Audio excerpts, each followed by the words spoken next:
আজকে আমি যে রেসিপিটি নিয়ে চলে এসেছি এটি কিন্তু কোনো নতুন রেসিপি না, এটি অতি পরিচিত একটি রেসিপি।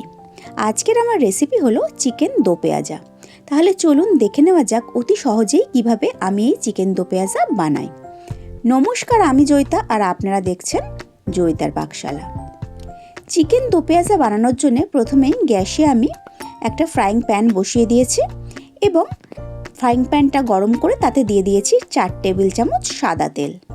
আজকের আমি এই রান্নাটা কিন্তু সাদা তেলেই করব।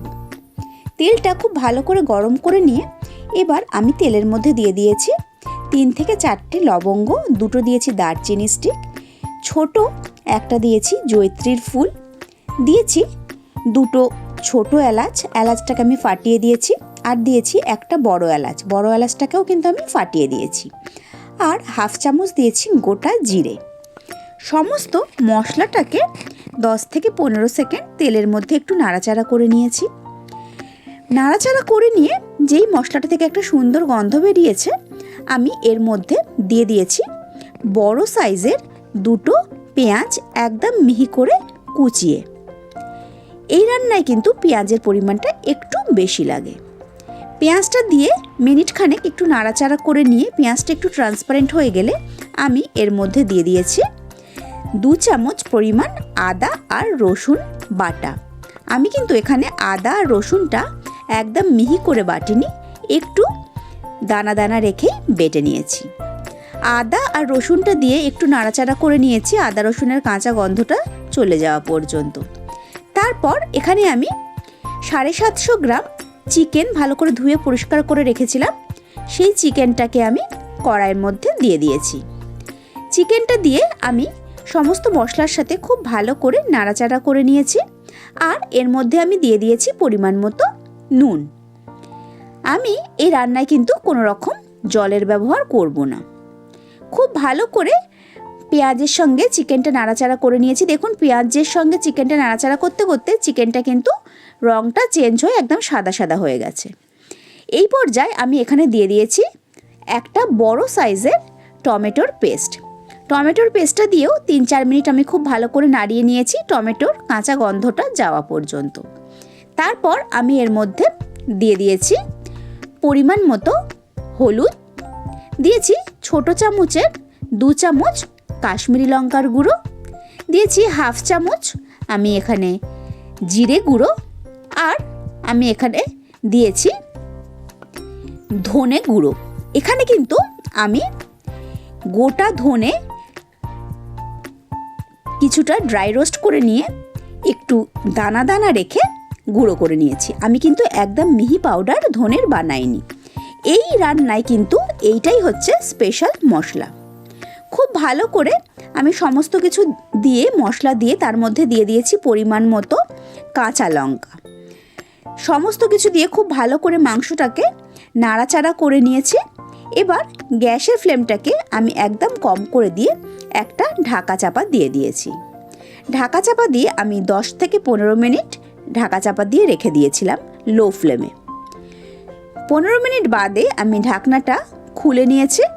ঢাকনাটা খুলে নিয়ে একবার মাংসটাকে খুব ভালো করে নাড়াচাড়া করে নিচ্ছি।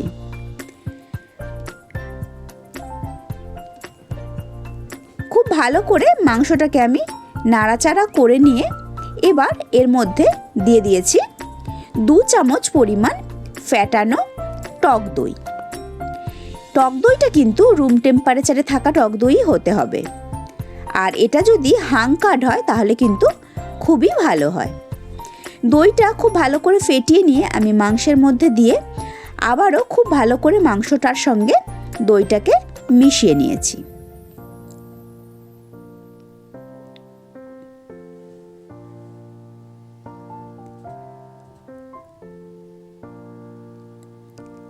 দেখুন, মাংসটা থেকে কিন্তু অলরেডি প্রচুর পরিমাণে জল রিলিজ করে গেছে। আমি কিন্তু প্রথমেই বলেছি এই রান্নায় আমি কোনো রকম জলের ব্যবহার কিন্তু করছি না। মাংস থেকে যে পরিমাণ জল বেরিয়েছে সেই জলেই কিন্তু আমি আজকের এই চিকেনটা রান্না করছি। দইটা খুব ভালো করে চিকেনের সঙ্গে মিশিয়ে নিয়ে আমি গ্যাসের ফ্লেমটাকে আবারও লো করে দিয়ে আবার একটা ঢাকা চাপা দিয়ে 10 মিনিটের জন্য বসিয়ে রেখে দিয়েছি। 10 মিনিট হয়ে গেছে। 10 মিনিট পরে আমি ঢাকনাটা খুলে নিয়েছি। ঢাকনাটা খুলে নিয়ে আমি এবার চেক করে নিচ্ছি মাংসগুলো একদম প্রপারভাবে কুক হয়েছে নাকি। আমি মাংসগুলো একটু খুন্তি দিয়ে কেটে কেটে দেখে নিচ্ছি। মাংসগুলো কিন্তু একদম প্রপারলি কুক হয়ে গেছে। এবার আমি এর উপরে একটা বড় সাইজের পেঁয়াজ এই রকমভাবে ডুমো ডুমো করে কেটে প্রতিটা খোসা আলাদা করে নিয়েছিলাম, সেই পেঁয়াজগুলোকে আমি এর ওপর দিয়ে ছড়িয়ে দিয়েছি। প্রথমেই বলেছিলাম যেহেতু এটা চিকেন দো পেঁয়াজা, এখানে কিন্তু পেঁয়াজের পরিমাণটা একটু বেশিই লাগবে। সমস্ত এই কাঁচা পেঁয়াজগুলো আমি মাংসের ওপর দিয়ে এই রকমভাবে ছড়িয়ে দিয়ে আরও একবার পুরো মাংসটার সঙ্গে পেঁয়াজটাকে আমি মিশিয়ে নিচ্ছি। এবার খুব ভালো করে মিশিয়ে নেওয়ার পর আমি আবারও ঢাকনা চাপা দিয়ে গ্যাসের ফ্লেমটাকে বন্ধ করে দিলাম। আমাদের চিকেন দো পেঁয়াজা কিন্তু একেবারেই রেডি। 10 মিনিট বাদে আমি ঢাকনাটা খুলে নিয়েছি। দেখুন চিকেনটা কিন্তু সম্পূর্ণ তৈরি হয়ে গেছে। এবার এই চিকেনটাকে আমি গরম গরম সার্ভ করে দিচ্ছি। তাহলে দেখতে পেলেন কত সহজেই তৈরি হয়ে গেল আজকের আমার রেসিপি চিকেন দো পেঁয়াজা। আমার আজকের এই রেসিপি আপনাদের কেমন লাগলো অবশ্যই কিন্তু কমেন্ট করে জানাবেন। আর আমি লাস্টে এর ওপরে সামান্য গরম মশলা দিয়ে দিয়েছিলাম, যদিও এটা অপশনাল, আপনারা চাইলে কিন্তু স্কিপও করতে পারেন। আপনাদের সঙ্গে আবার দেখা হবে নেক্সট কোনো এপিসোডে, নেক্সট কোনো রেসিপি নিয়ে। ভালো থাকবেন, সুস্থ থাকবেন। আর আপনারা দেখছিলেন জয়িতার পাকশালা। ধন্যবাদ।